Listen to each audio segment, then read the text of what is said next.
नमस्कार.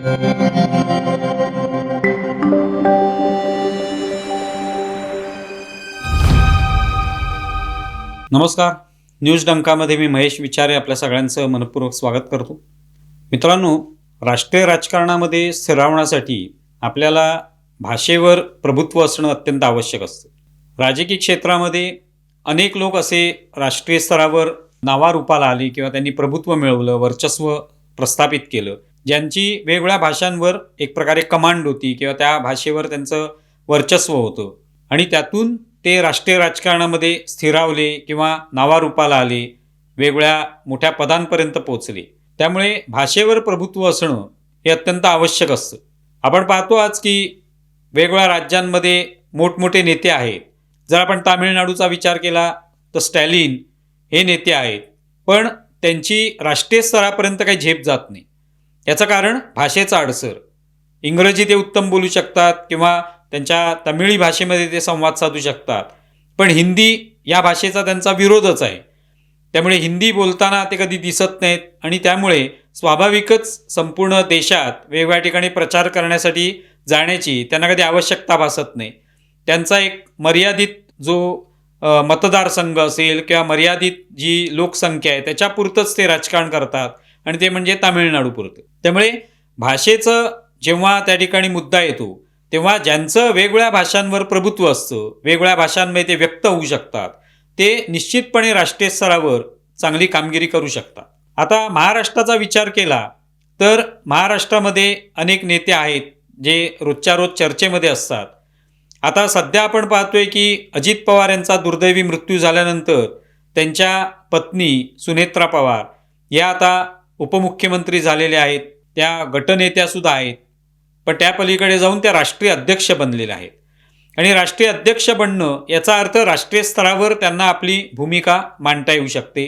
राष्ट्रीय स्तरावर आपला पक्ष जो आहे तो वेगवेगळ्या राज्यांमध्ये निवडणुकीला सामोरा जाऊ शकतो आणि त्यापूर्वीसुद्धा राष्ट्रवादी काँग्रेस वेगवेगळ्या राज्यांमध्ये सामोरी गेलेली आहे.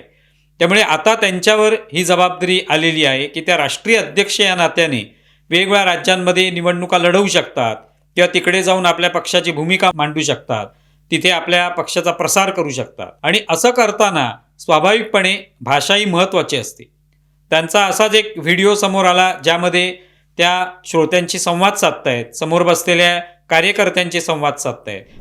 मैं आपके सबके सामने एक वचन देती हूँ. मैं आपकी बेटी, आपकी बहन, आपकी साथी बनकर हमेशा हमेशा आपके साथ खड़ी रहूंगी.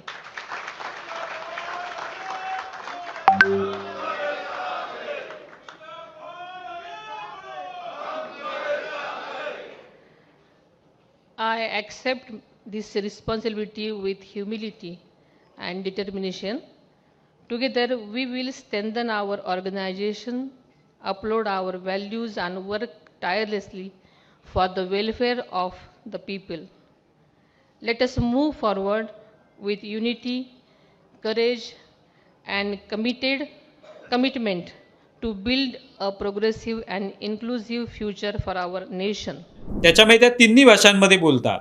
मग त्या हिंदीमध्ये संवाद साधतात, त्या इंग्रजीमध्ये बोलू शकतात आणि मराठीमध्ये स्वाभाविकपणे त्या बोलतातच. आता अर्थातच आत्ताच अजितदादांचं 1 महिना झाला त्यांचं निधन होऊन, त्यामुळे अजूनही त्या पूर्णपणे लोकांशी बोललेले नाहीत. ज्या पद्धतीने त्यांचं काम सुरू व्हायला पाहिजे ते अजून तेवढं सुरू झालेलं नाही. ते हळूहळू त्या पक्षाची पकड घेतील, त्यांचं काम जे आहे त्यांना ते हळूहळू अनुभवातून ते समजून येईल आणि तशा पद्धतीने त्या अधिक वेगाने कामाला सुरुवात करतील. पण या व्हिडिओतून हे दिसून येतं की त्यांना या सगळ्या भाषांची, तिन्ही भाषांची उत्तम समज आहे, उत्तम रीतीने त्या व्यक्त होऊ शकतात, लोकांसमोर त्या बोलू शकतात, हे आपल्याला यातून दिसून येतं आणि ते खूप महत्त्वाचं असतं. प्रामुख्याने राष्ट्रीय अध्यक्ष म्हटल्यानंतर या पद्धतीने बोलणंही आवश्यक आहे. वेगवेगळ्या भाषांमध्ये त्यांना संवाद साधणं आवश्यक आहे. आता ज्या वेळेला अजितदादा यांच्याकडे पक्षाचं नेतृत्व होतं त्यावेळेला आपल्याला पाहायला मिळालं की अजितदादांनी आपली एक महाराष्ट्रापुरती एक प्रतिमा तयार केली होती. महाराष्ट्रामध्ये ते निश्चितपणे स्वतःचं एक वर्चस्व स्थापन त्यांनी केलं होतं. सुरुवातीला शरद पवारांच्या नेतृत्वाखाली त्यांनी काम केलं, पण त्यानंतर स्वतःहून एक जबाबदारी स्वीकारली.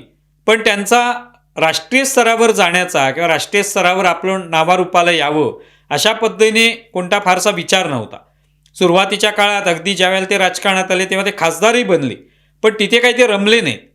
त्यांनी आपला जो कार्यकक्षा जी आहे आपली ती महाराष्ट्रात निवडली होती आणि त्या पद्धतीने महाराष्ट्रातच ते काम करत होते. अनेक वेळेला उपमुख्यमंत्री झाले, पक्षाची जबाबदारी स्वीकारली, विरोधी पक्षनेते झाले.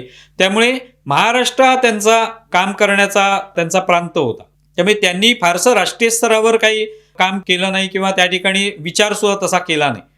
प्रामुख्याने महाराष्ट्रातच ते काम करत राहिले. आणि त्यांच्या जाण्यानंतर आता सुनेत्रा पवार जेव्हा ही जबाबदारी स्वीकारत आहेत तेव्हा त्यांची मात्र निश्चितपणे या ठिकाणी असा विचार आपण करू शकतो की त्या राष्ट्रीय स्तरावर सुद्धा दमदार कामगिरी करू शकतील.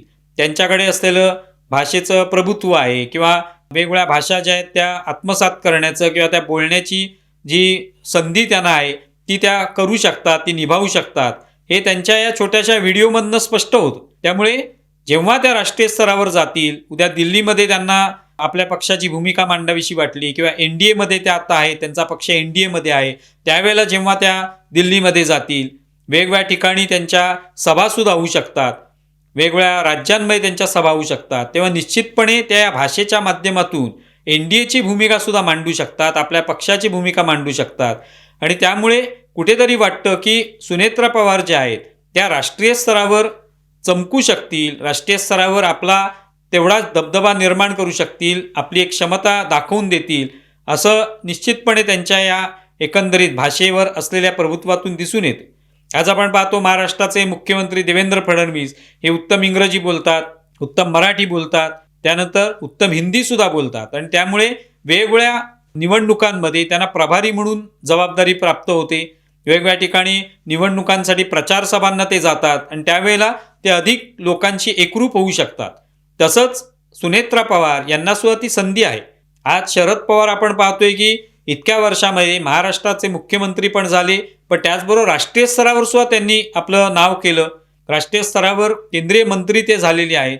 अशा परिस्थितीत का त्यांना हे शक्य झालं, तर त्यांच्याकडे सुद्धा भाषेवर एक प्रकारचं प्रभुत्व होतं, वेगळ्या भाषा बोलण्याची हातोटी त्यांच्याकडे होती, त्यामुळे ते शक्य झालं. तर ते कुठेतरी सुनेत्रा पवार यांच्यामध्ये दिसून येते आणि त्यासुद्धा अशाच पद्धतीने राष्ट्रीय स्तरावर चमकू शकतील, एक प्रकारे राष्ट्रीय नेतृत्व जे आहेत त्या देऊ शकतील असं निश्चितपणे म्हणता येऊ शकतं. तुम्हाला व्हिडिओ कसा वाटलाय जरूर कळवा. आमचा व्हिडिओ जास्त लाईक करा, शेअर करा आणि आमचे यूट्यूब चॅनल सबस्क्राईब करा. धन्यवाद.